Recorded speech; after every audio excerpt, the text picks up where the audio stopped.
Hello again. Welcome to another episode of the Hiking CPA. This time, we're here at the Dayton Reserve, and we'll be doing what's called the Great Ledge Hike. And this one is, I've decided to actually kind of change up and actually do a scale of things. So my scale is from 1 to 10. 10 is going to be basically, you're climbing Mount Everest. So that's going to be extremely difficult. Like literally Mount Everest is number 10.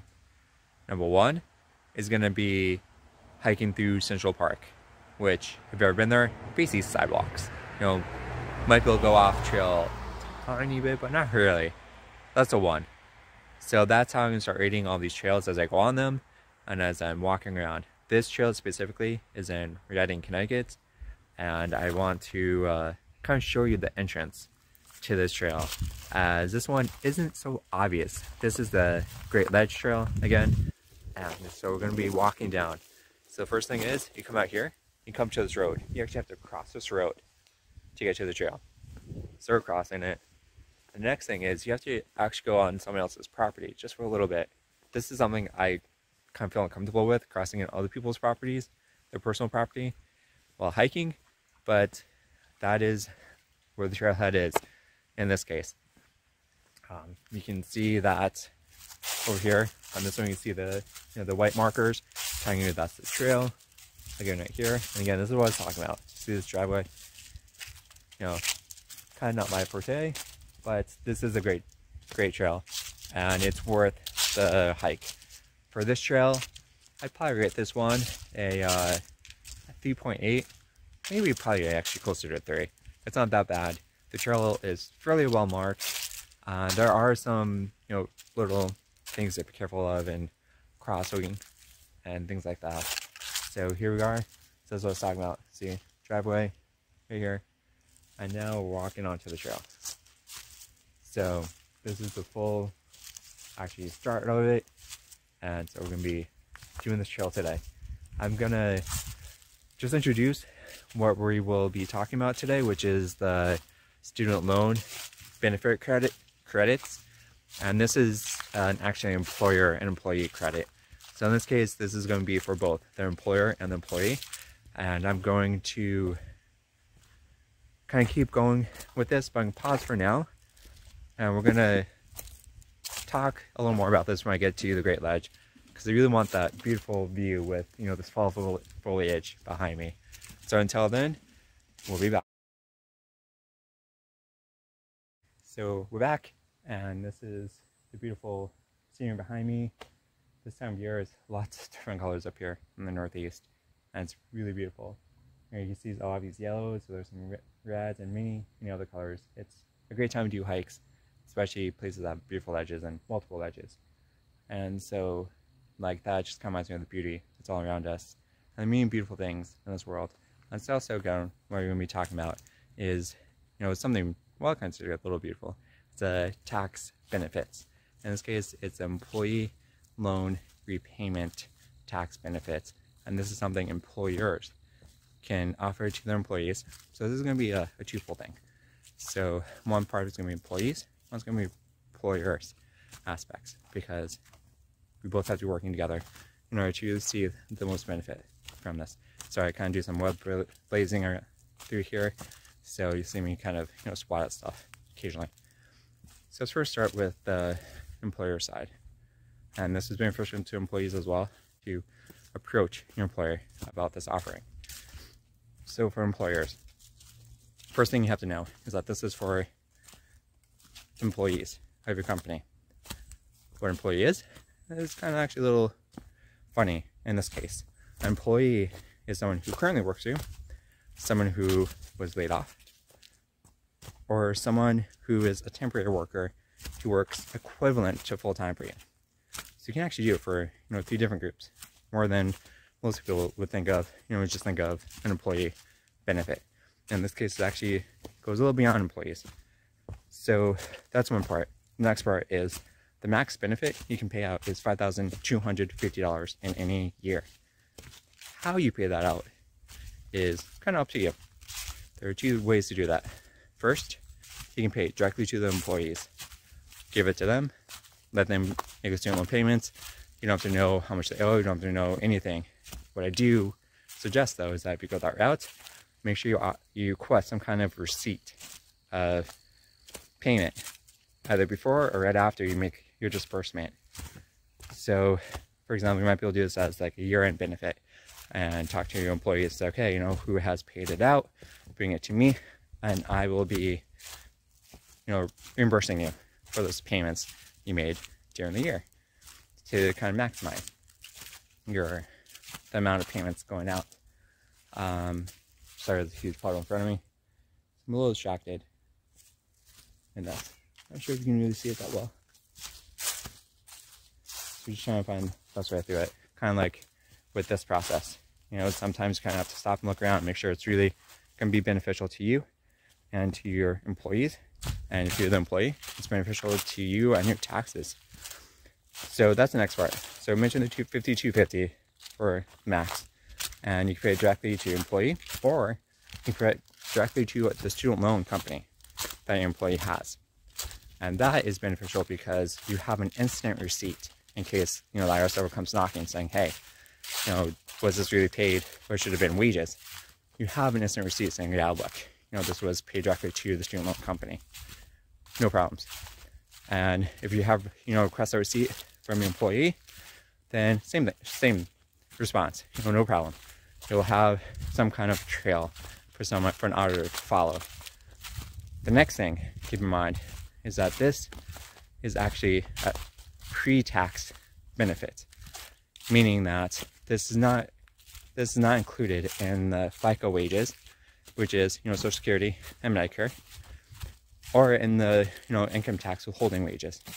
It's none of those wages, and so you actually receive some benefit too by not having to pay, you know, the $5,000 FICA expense, which is, you know, 7.68%, or roughly about $400 on maximizing this benefit out. So that's an added benefit to you. Also, you don't pay FUTA tax on it. So if you pay it out to somebody who doesn't have, you know, you don't pay that much, then and they're below the threshold for FUTA, then that's one additional benefit that you're able to have with this. And so you need to make sure the plan is set up, and that is a qualified plan by the IRS. And that means that one of the big things as an employer you should know is that more than 5% of the payments out cannot go to a shareholder or someone related to a shareholder. If it does, then it's no longer a qualified plan, and you don't receive benefit, employees don't receive benefit, and this is all, you know, for nothing, because now you have to pay them as wages, and everyone has to pick up the taxes then. So make sure of that, and also make sure that you actually have something written out saying that this is a benefit for you and your employees, or just for your employees who have this, who have student loans taken out. So part of that benefit means that you can say, look, you know, we want to start doing this benefit. Maybe somebody's been here for 6 months, or somebody's been here a year, or, you know, from day one, whatever you want to do. This is any other kind of benefit, like, you know, medical insurance payments, or any other kind of benefits that you may have out there that are pre-tax, and, you know, you just either have a receipt or make some kind of automatic payment. So that's an employer side. So again, make sure it's a qualified plan. 5250 is the max payout during any given year, and make sure you have that, you know, 5% does not go to more than to any shareholder or relation to the shareholder. And that, you know, that, and two more things, you can pay that out directly to the employee or to, you know, the loan company, whichever you choose. Now the employees, this is specifically for you. And it's good to know the employer side, but also for you. You, again, want to make sure that you maximize this benefit to whatever the employer states. Maximize this benefit to the fullest. The reason for that is because you are not only saving your FICA, so the same $400 mentioned, you're also saving on your income taxes. And 5250 roughly is about $1,300 in savings from income taxes. Put those two together, you're now getting a $5,000 benefit for loans that you'd probably be paying anyways out of your normal wages. And you'd be paying taxes on it. You'd be paying that $1,700 on it. So this is a way of increasing your take-home pay while decreasing your liabilities. So when, for most, I'm going to say all, I'm going to say most people, most employees, here's the catch. There's always a catch with IRS, right? There's always something you have to be wary of. Here's the catch for employees. The catch for employees is that for whatever interest that was paid with that 5250, so whatever interest is paid over the year, that will be ratioed out, and you just want to make, and they'll probably be applied against your interest that was paid out. So, I mean, for the most part, don't expect to take any of the interest that was paid during the year as a credit or as a deduction on your personal income taxes. So that's one thing to make sure. This is something really to consider. It's really going to be helpful because of the interest deduction that you normally get. For the most part, the answer will probably be yes. The reason for that is interest deduction maxes out $2,000. This is a $5,000 max out. So a bigger number not being taxes on is always better. Quick example, let's just say your taxes are 25%, keep it simple. So that $2,000 credit means you're not paying taxes on $2,000, which equates to about $500 tax savings. Well, if you do the $5,000, that is about $1,250. That it's $5,000 not paying taxes on, and $1,250 credit that you're not paying on. So that is a net savings of $750 additional savings you'll be having by maximizing this $5,000 employee tax benefits. So that's something to keep in mind. The other thing to keep in mind is that your employer, again, repeating myself from what I said for the employers, the employer can pay this directly to you, in which case, most likely ask for some kind of receipt showing that the $5,250 was actually applied, or that you paid in more than $5,250 over the course of the year, so that way they can have that for an IRS audit.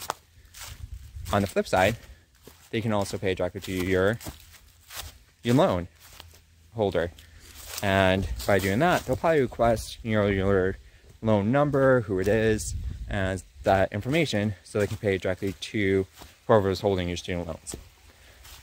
That being said, in my opinion, I mean, it's just up to the employer and how they feel. My simple opinion is that's probably easier just to pay the employee and ask for a receipt and make sure that that's received. Some people don't like chasing down receipts from employees, and I understand that because I've had to do it before for clients, and it's not fun. And usually you don't get all of them. So in that case, some people may want to go ahead and just pay the loan company directly. So those are the benefits of the student loan. Repayment benefits or credit, depending upon what you want to call it. I'm calling it benefit because that's what it is. It's an employer benefit to the employees. So that's something that is hugely beneficial, as many people are now leaving school with more and more debt.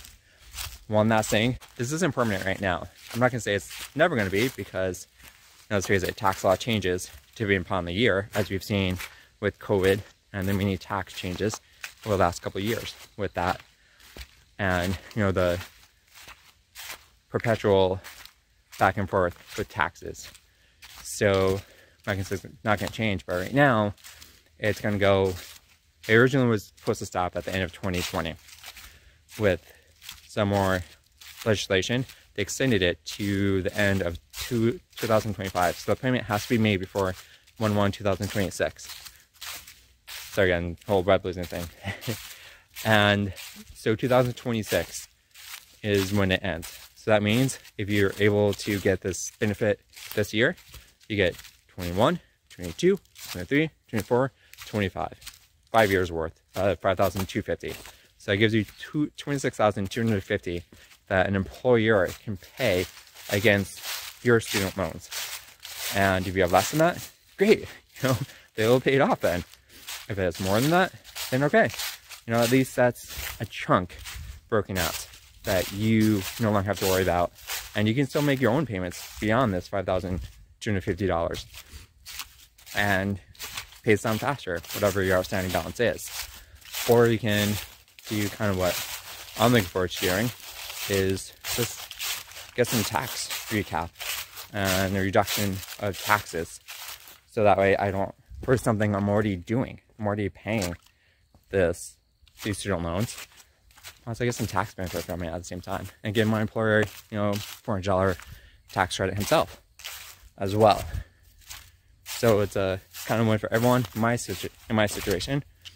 Like always, talk to in this case, your employer, but also talk to a tax accountant who can help you to make sure that this is the right situation. All situations are different, and so things may or may not be beneficial. And things will change. I mean, that's the one thing to keep in mind for the tax law. Things will change. Tax acts and tax laws, things will come and go. Some things will become permanent. Some, even those permanent things, will be removed depending upon, what they need is at that time. So again, make sure you reach out to your tax accountant. And if you don't have one, you gotta reach out to me and I can help you out, or do your taxes for you and help you or your employer set this up. So leave comments below and leave my contact below in case you need any further questions or anything else. I'm also going to leave below some of the publications that I used in this research that will help the employers and employees understand what this credit is, what you can and can't do with it, and how it's beneficial for many of us out here. So, till next time, happy trails.